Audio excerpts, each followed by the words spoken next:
Okay. There are bunches and bunches and bunches of proteins in our body. The most, as far as the classifications we've gone through, proteins are the most prolific. They're ubiquitous, they're everywhere. And they're very complex also.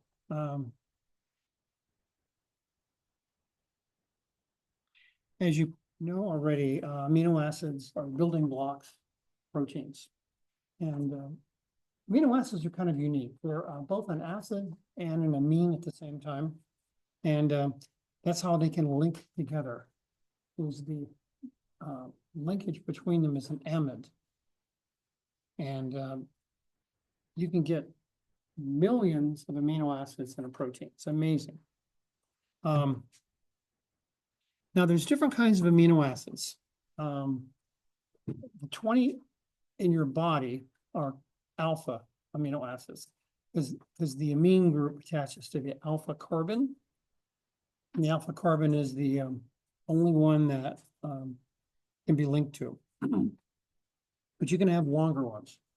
For example, GABA is a longer amino acid.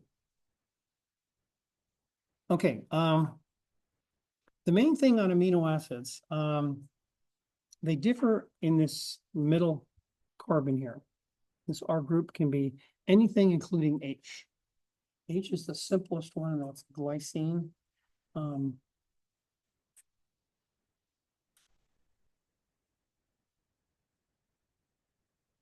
There are 4 kinds of amino acids, depending on the side chain. And they're grouped by being polar, nonpolar, acids or bases. Cysteine is an interesting amino acid.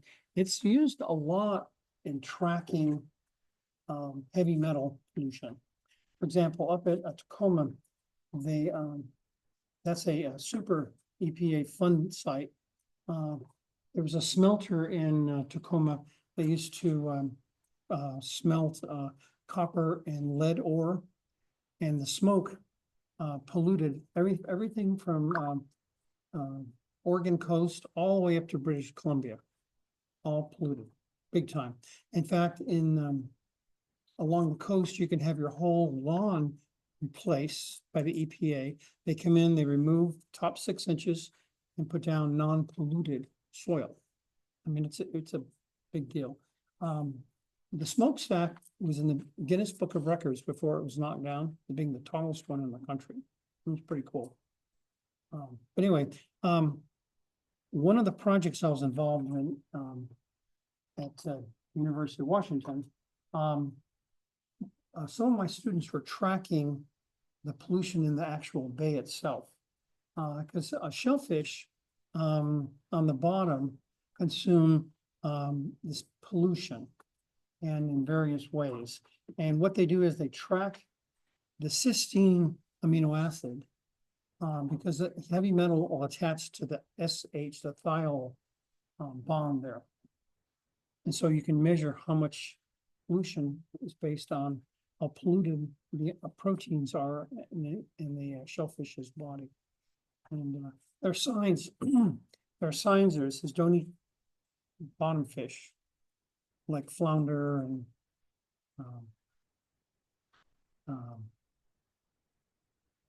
what is that giant flatfish?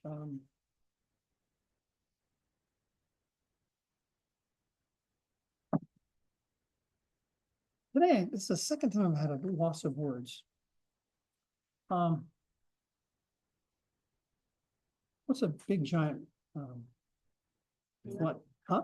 Big red? No, flatfish. Big red? Huh? Big red? That's a big flatfish, but that's not what I was thinking. Huh?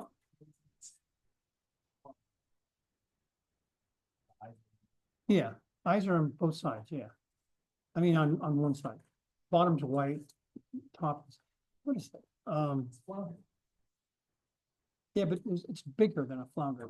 Flounder don't get up to 150, 200 pounds.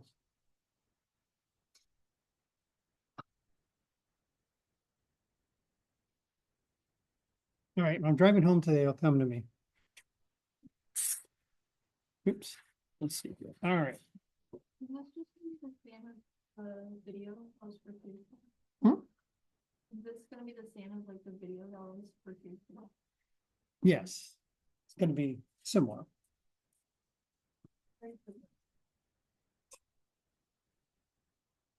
I just wanted to do it in person. Yeah. What are you talking about, halibut? Halibut. Halibut. You've ever seen them, how big they get? I was up in Norway at town called Bergen, and they have an outdoor market, and they had caught a halibut, and that thing was this thick, and it was on this big giant cart. It's huge. It's huge. And the problem with those giant halibut is they get worms, and so they're not great eating, but they get really big. In fact, there was a fellow teacher up in Washington. He had a boat, and he specialized in halibut fishing. He used to go to Costco and buy their salmon, farm-raised salmon, for bait. He would hook one per hook. That's how big the hooks were. And it was really something. He'd always bring fish in, that he caught, and so it was really kind of cool.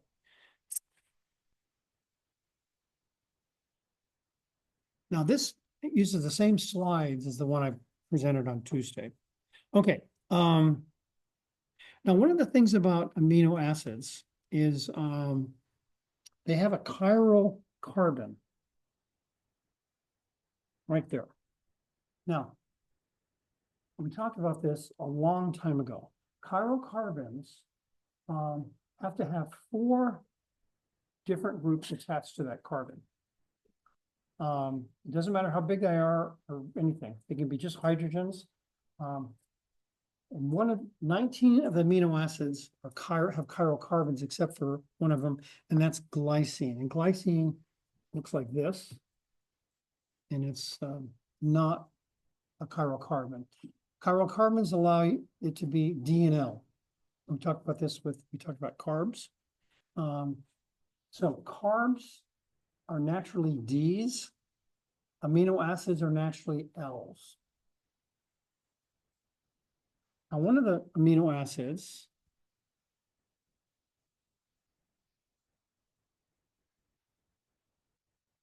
glutamic acid, this guy here, is called MSG.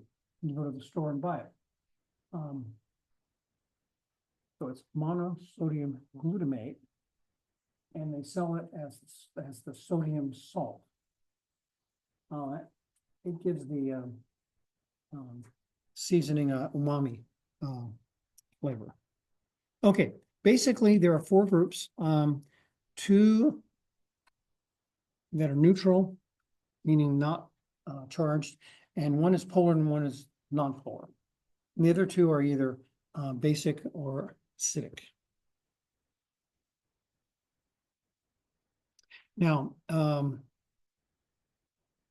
you have to be familiar with amino acids. In years past, I had everyone memorize the 20 amino acids, and I stopped doing that. You need to be able to work with them, though. Kind of like the flow chart. I'll give you the flow chart on the test. You don't have to memorize it. Now, some of these are very straightforward. This is glycine. This is the simplest one. The interesting thing, notice that all of them have a plus and minus charge on them, as written. And that's because at physiological pH, which is slightly alkaline or slightly basic, all of them deprotonate the acid end.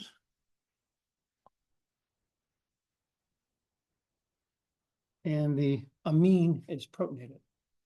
So it ends up having both a negative and a positive charge. Yeah, I'm gonna do that in a little more detail in a minute here.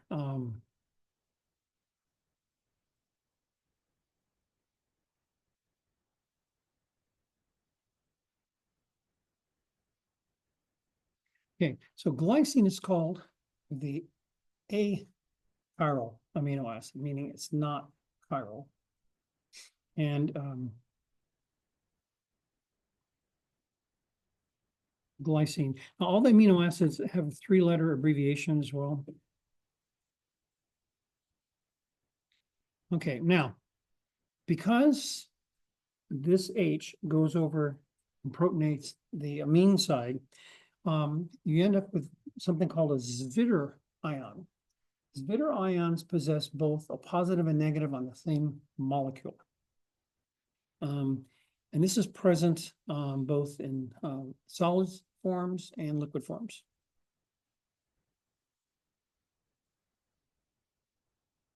Now, there's another point that both amino acids and proteins have, that's called isoelectric point.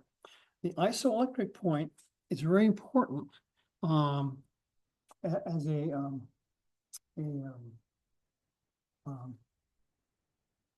factor in purifying proteins. And what it is if you take all the side groups on all the amino acids on the protein and sum them all up, what are they? Are they mostly acidic or mostly basic? The isoelectric point is the pH at which that is neutralized. For example, milk protein casein has an isoelectric point of 4. Most meat has an isoelectric point of 5. Now, one of the reasons cheese forms is this. I just said casein is an isoelectric point of 4. So when milk spoils, what happens? How does the milk change? Anyone know? You never let milk go in your refrigerator too long or let it set out or anything? Such a curdle. Huh? It's like a curdle. It curdles, exactly. You know why it curdles? Okay, there's something called lactobacillus microorganisms, and those produce lactic acid. That's where the lacto comes in. Lactic acid gradually, as the bacteria builds up in the milk, it lowers the pH. It lowers it till it hits pH 4. And that's the isoelectric point for casein protein. That means that protein is ionic until it reaches the isoelectric point, at which point it's no longer ionic. It's non-ionic or non-polar. Milk is mostly water, which is very polar. So what happens is it precipitates out. And that's the solid curdling you see. Now, to make cottage cheese, you act just like the bacteria. You throw in lemon juice or vinegar and warm it, and you make cottage cheese. Or you can make paneer the same way.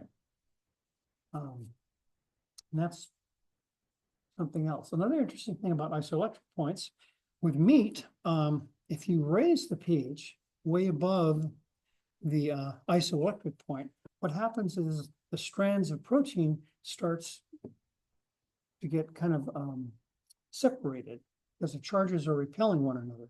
And that allows water to get in there and it tenderizes the meat. So a lot of cooking, particularly Asian cooking, will put baking soda in with their meat for about 20 minutes. And then they wash it off. And what that 20 minutes of baking soda does, it makes the meat spread out, allows in water to come in, and the meat's more tender.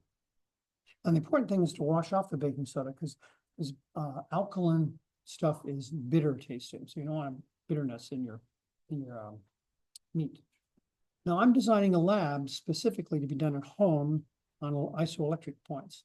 And you're going to actually tenderize meat using baking soda, but the principle is isoelectric focus. So isoelectric is interesting also in biochemistry labs actually purify proteins by changing the pH. Because all proteins have different isoelectric points. For example, if you wanted to separate casein from poultry protein, they have different isoelectric points. One's 4, one's 5. So you change the pH and one will solidify out and the other will stay in solution.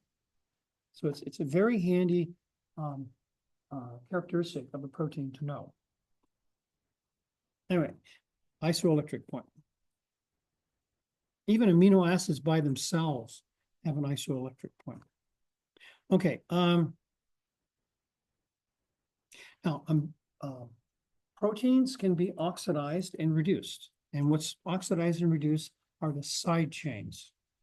For example, thiol, SH, can be oxidized, losing hydrogens, and it ends up bonding to another cysteine amino acid. And if it can be reduced going the other way. So cysteine are real important cross-links when proteins coil up. I'm going to talk about cross-links in a minute here, but cysteine is one of the ones that make a covalent cross-link. Covalent versus just plain old London dispersion force attraction. Okay, now amino acids are both an acid and an amine, so you can hook up amino acids to form amides or peptide bonds.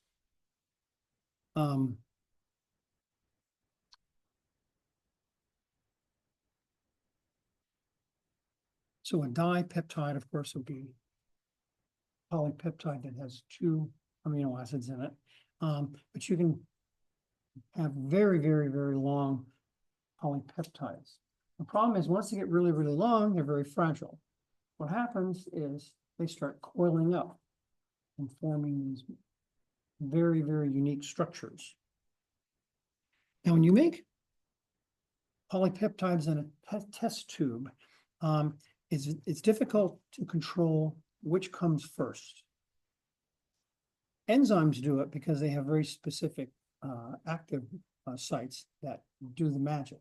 But if you're doing it in a test tube, usually you end up with 50, for example, if you have 2 amino acids and you form a dipeptide, you're going to get a 50-50 mixture of each version, where one comes first, one comes second, or one's on the acid end and the other's on the amino end. Okay, so there's 3 levels of complexity in terms of the number of amino acids. Okay, there's lone amino acid, and that's just called an amino acid. When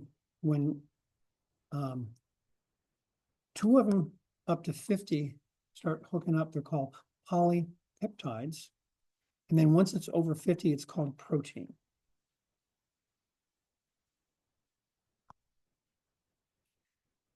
This is kind of a universal standard. They usually put the N terminal, the amino end on the left, the acidic C terminal on the right.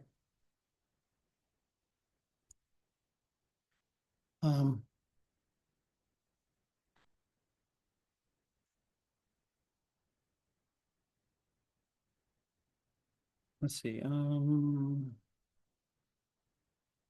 Okay.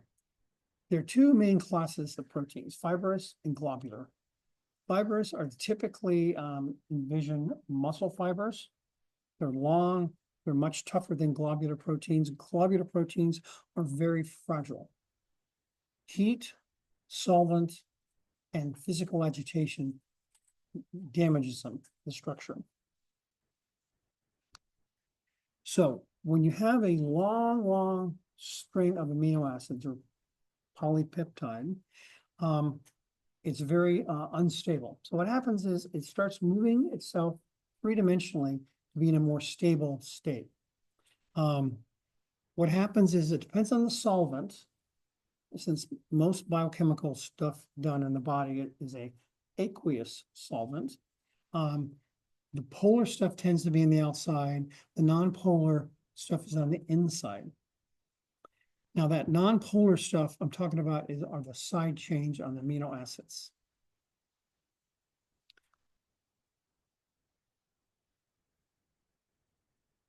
Frequently, proteins will hook up with other things. Sometimes they hook up with other proteins, sometimes they hook up with um, metal ions like copper, magnesium, iron. Those are called conjugated proteins.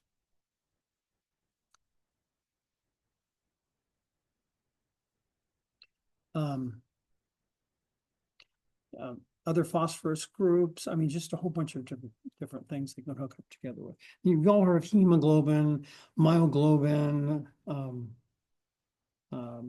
gamma globulin shots, viruses. Those are all hooking up with different things other than the protein itself. Okay, now there are levels of organization again, and it's primary, secondary, tertiary, quaternary. Primary is just the string of amino acids.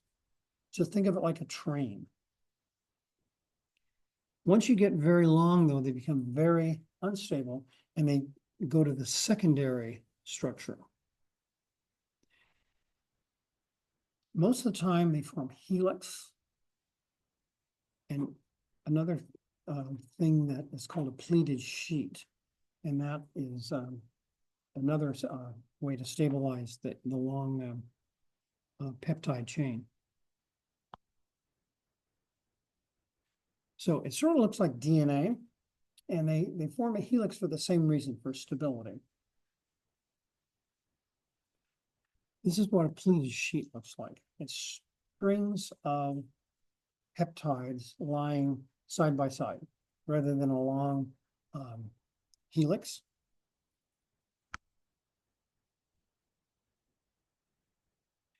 Now, when proteins get long, for stability reasons, they start coiling up. Now, what keeps them together are the side chemicals.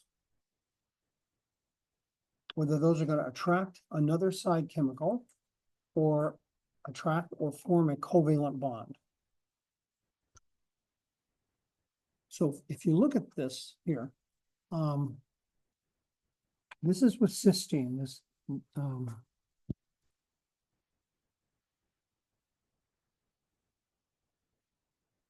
the thiol, the SH is oxidized and forms a double sulfur bond, a covalent bond, and that's the strongest of all the side chains.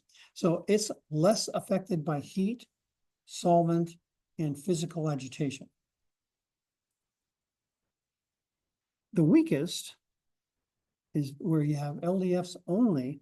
You have two non-polar side chains, and they have the least amount of attraction.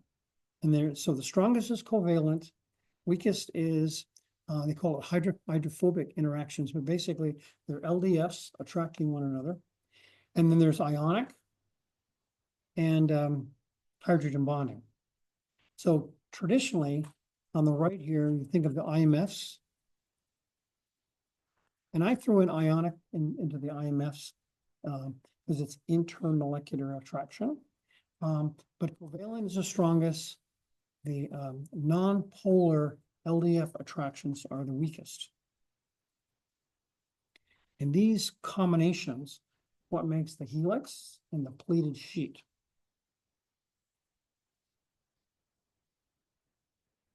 And this is like slide earlier. Basically, depending on the solvent, and in our case, in our body, it's always water-based, always aqueous. So the non-polar stuff is in the middle, polar stuff is on the outside. So we have primary, secondary, tertiary. So primary is just a long string of amino acids. Secondary is the helix or pleated sheet. Tertiary is when all that starts to fold. And then quaternary is when they start meeting up with other proteins and other levels of ions, like iron, for example.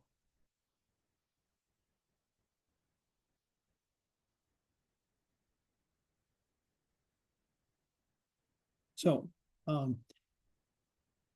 it's very hard to, draw proteins because they're so huge and they're extremely complex. They're more complex than DNA.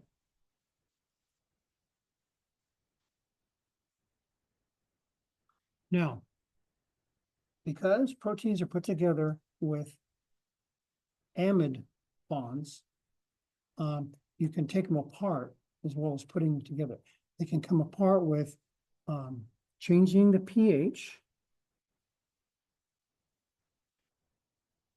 They'll also come apart with heat. They'll also come apart with physical agitation. Now, when we look at enzymes, enzymes have something called activity. And that's how many times the enzyme does its thing in the active site. Its activity is controlled by pH, solvent, heat, and physical agitation. All of those will affect that enzyme because the enzyme's shape changes. In a acidic or basic environment, proteins hydrolyze, they come apart. The enzyme protease in your stomach does that enzymatically, and it requires a pH of 2. As you all know, your stomach is very acidic. So that enzyme, the protease in your stomach, requires a very acidic environment. So when you take antacid tablets because you have heartburn, guess what? Bless you. You're messing up your protease enzyme because you're changing the pH. It's designed to work in pH of 2. If you change the pH, its activity drops off, but isn't as efficient. So basically, your protein goes unchanged into your small intestines, undigested.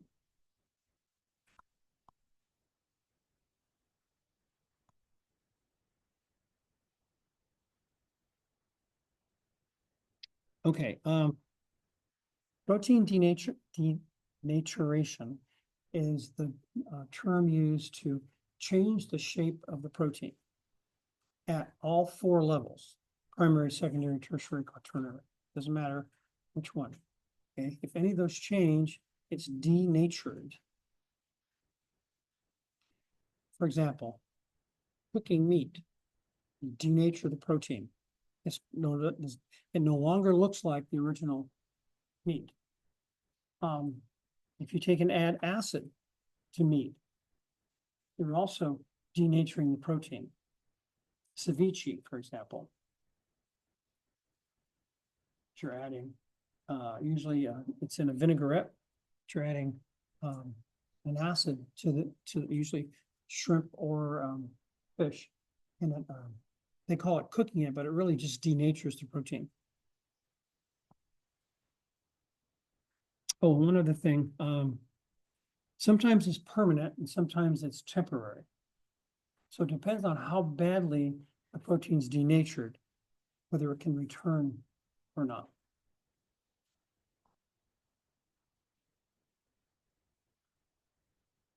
Okay, we talked about heat. UV, also microwaves will mess up the protein, and it messes up the cross-links. Cross-links determine shape. Acids, if we throw in other solvents, and normally we think of proteins in our body or in a mammalian system. So it's basically the solvent's not going to change. But if you do change the solvent, it denatures the protein.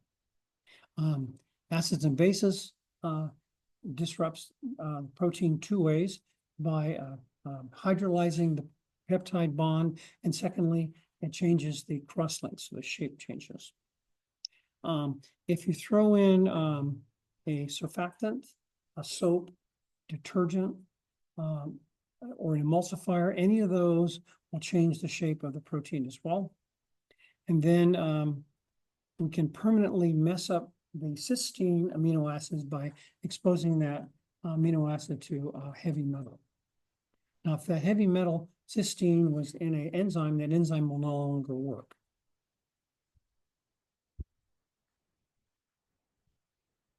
There are no more slides. Okay, so that's proteins. Now for your test next week, I want you to be comfortable with 20 amino acids. Look through them, make sure you can identify what group they came from. In other words, is this the acidic group? Is this the basic group? Is this the non-polar group or the polar group? Also understand things like a Zwitter ion. What is a Zwitter ion? Remember, that's when the ion takes on both a positive and negative charge at the same time. Does anyone speak German? Because it's Zwitter is a German word. I never have any students that speak German. Also know isoelectric, what that is. And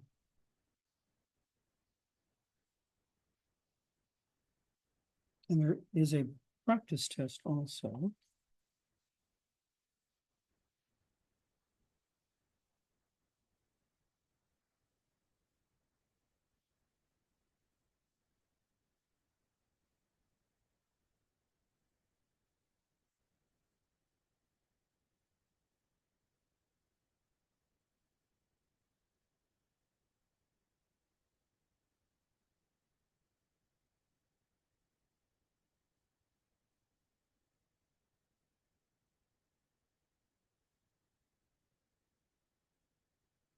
So when you're looking at this test, oh,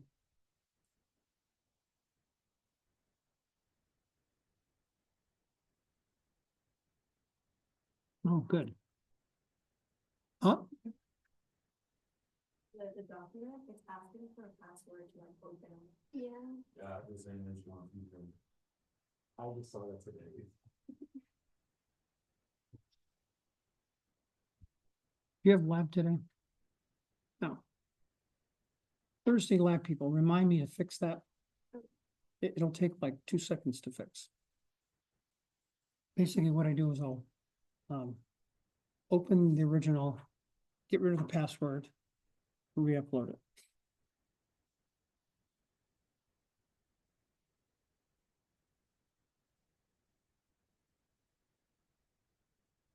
Okay, that's what I wanted to cover today.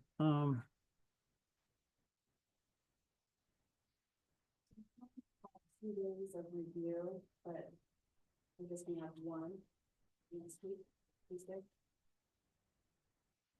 Are there gonna be,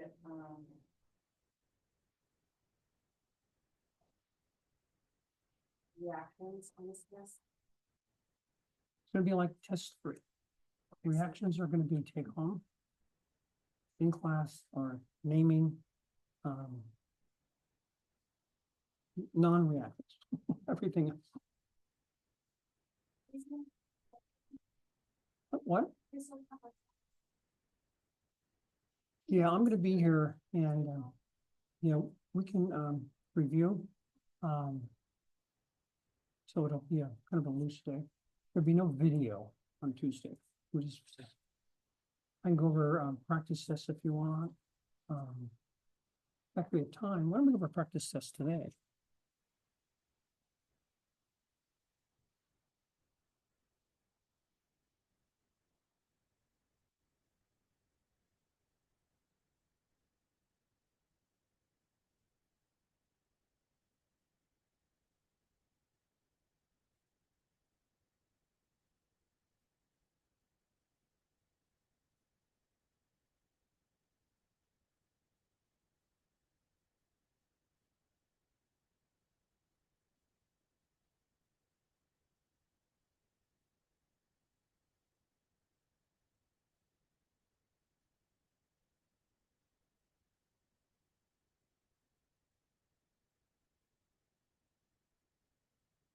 Okay, so,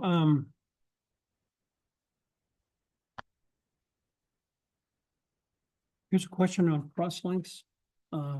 It's the same picture I had on the slide. Make sure you understand, which is the most sensitive to, heat, solvent, acid base, the covalently bound SS is the strongest, the weakest is this, LDF only, attraction.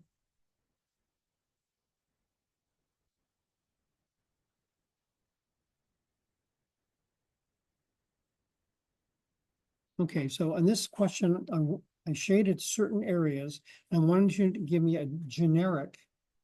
By the way, the last step, some of you were copying off of the internet on some of the reactions. I want specific structures. I don't want Rs and all this stuff. Okay, I want specific structures. You have to name the structures as well. Okay. There were about 3 or 4 of you that had, I think you looked up the reaction online and then you, whatever that said, you put on the test. And, okay, so, this isn't. So this bond here is an amide. So how do you make an amide? That's with, an acid plus an amine, or an acid chloride plus an amine, or an anhydrate plus an amine. This is a alcohol. How do you make alcohols? You can reduce an aldehyde back to a primary alcohol, reduce a ketone back to secondary alcohol, or you can add acidic water to an alkene to get an alcohol. How do you make an ester? Ester requires an alcohol plus an acid, alcohol plus an acid chloride, alcohol plus an anhydride. And then what else here? How do you make a alkene? C double bonded C. You can do that from an alcohol. You can also reduce a carbon single bond to a double bond. That's what I was looking for in this particular question.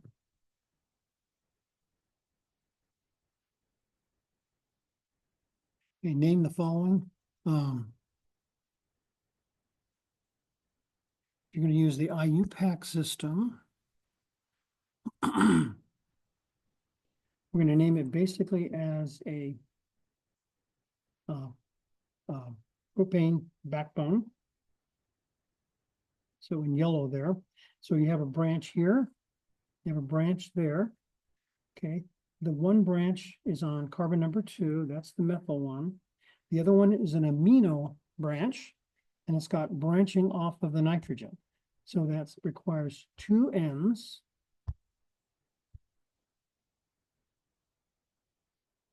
And they're both methyl groups, and that's off of carbon number 2. Now you can also name it as an amine. So it would be a dimethyl. And this is T-butyl, tertiary butyl.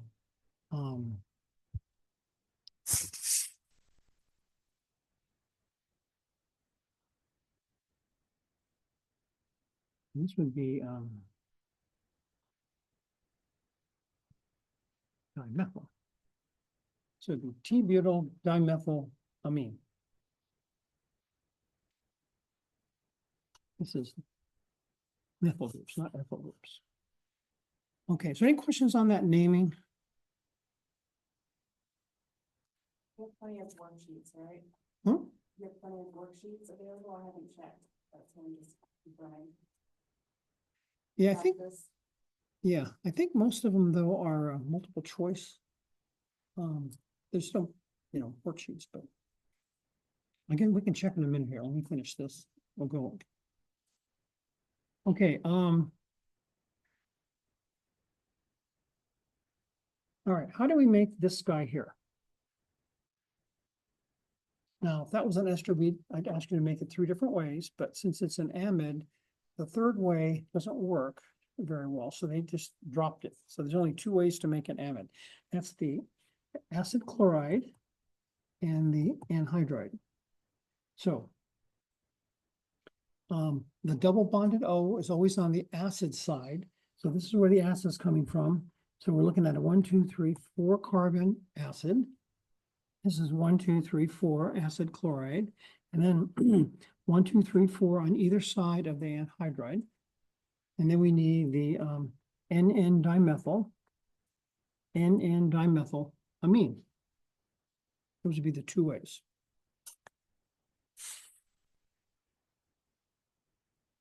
Draw these structures, okay?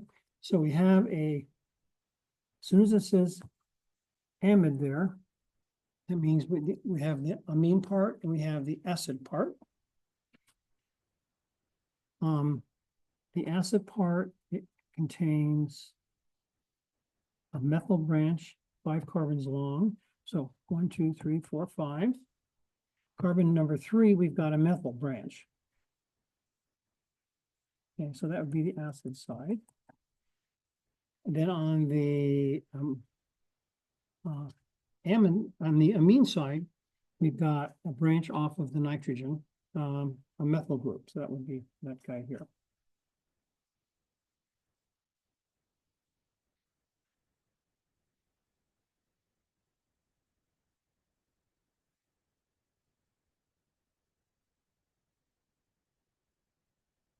So on this guy here, we find glycine and leucine on our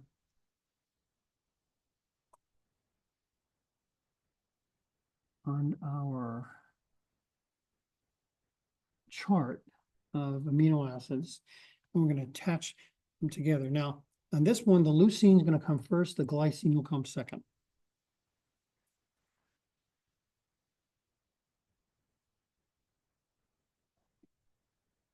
That's the way it's named. Leucine is first, as opposed to the glycine.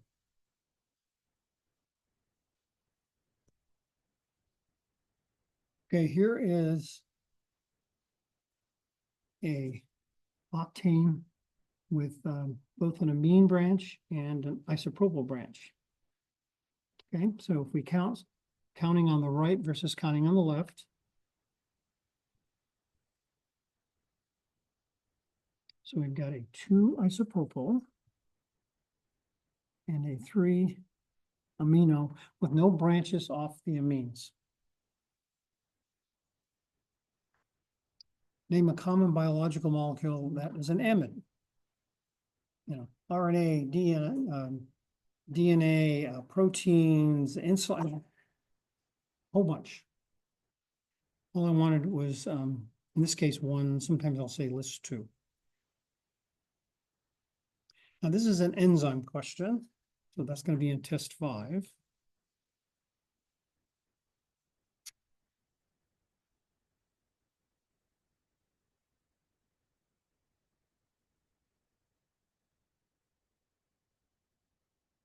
What factors contribute to enzyme function? Well, because an enzyme is a protein, I mean, it's going to be affected by change in pH. Every enzyme is designed to run at 1 pH. It's optimized. Anything that is off, the activity of the enzyme will go off. So pH, temperature, solvent, also physical agitation. Any of those will change the shape of the protein or denature it. Okay, so that was a practice test, including enzymes. So your next test is going to include enzymes, because there's an IUPAC way to name enzymes. And then we're going to go through carbohydrate metabolism. That's going glycolysis, Krebs cycle, and electron transport. And I'm going to be focusing on the chemistry of it, not the names of the enzymes. Are responsible. No, you're going to know the name of it via the IUPAC classification system. Let me show you what I'm talking about.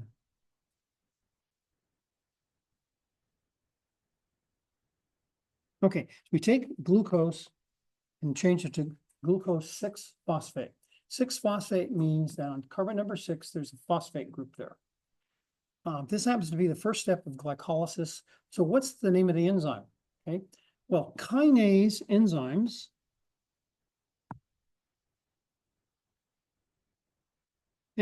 put phosphate groups on molecules. So the first step is to name the substrate, which is glucose. So this would be called glucose kinase.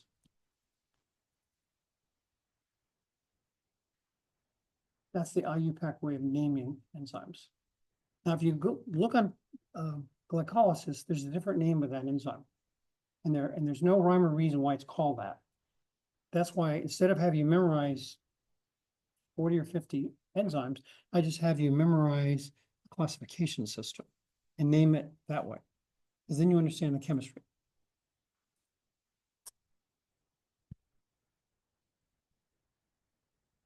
Another example is down here. Also part of glycolysis. Here we've gone from a 6-membered sugar to a 6-membered sugar, but the structure is different.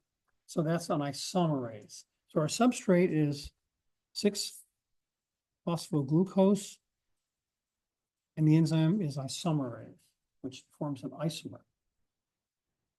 So these are much easier to know, and it's about the chemistry of what's going on.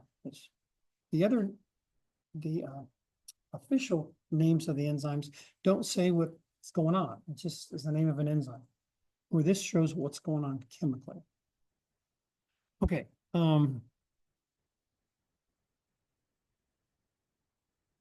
So anyway, this was a test I gave, I think last spring.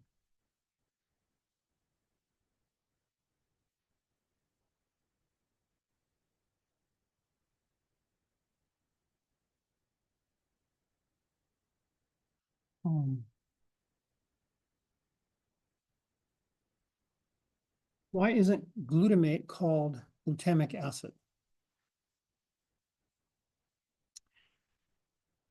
Physiological pH is 7.04, which is slightly alkaline. That means that glutamic acid is no longer acid anymore. The side chain, because it's an alkaline environment, has been deprotonated. That's and the salt then is called 8-glutamate. That's why it's called glutamate and not glutamic acid. Let's see, this is a different practice test.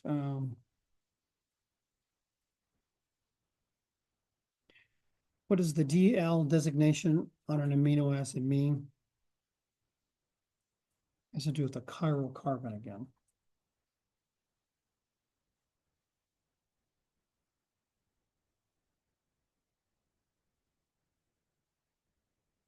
And glycine is the only amino acid that does not have a chiral carbon in it.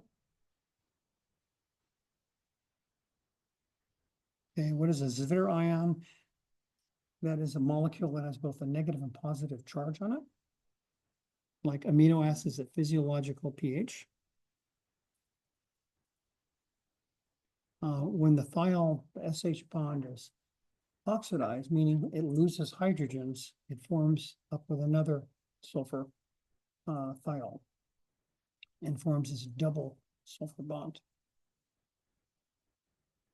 And here, what I did in this test is I gave you an incomplete table of amino acids and you were to fill in what's missing, either structure or name.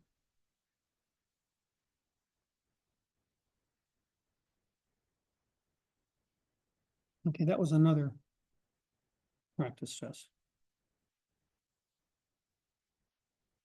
So I'll put both of those on Canvas as well. Okay, so Tuesday again will be a review day. Because originally I was going to have 2 test days. Remember, one was going to be the harder of the 2 tests. And I changed that format. So I'm going to keep the same schedule though. Can you record the review on Tuesday? Okay, good. I thought I heard you say that you weren't gonna record on Thursday. I was like, whoa. Well, I wasn't, but if you want to, it's just, it's very easy to record, just that I have to stay up here though. Yeah. I'll be watching. Hmm? I'll be watching.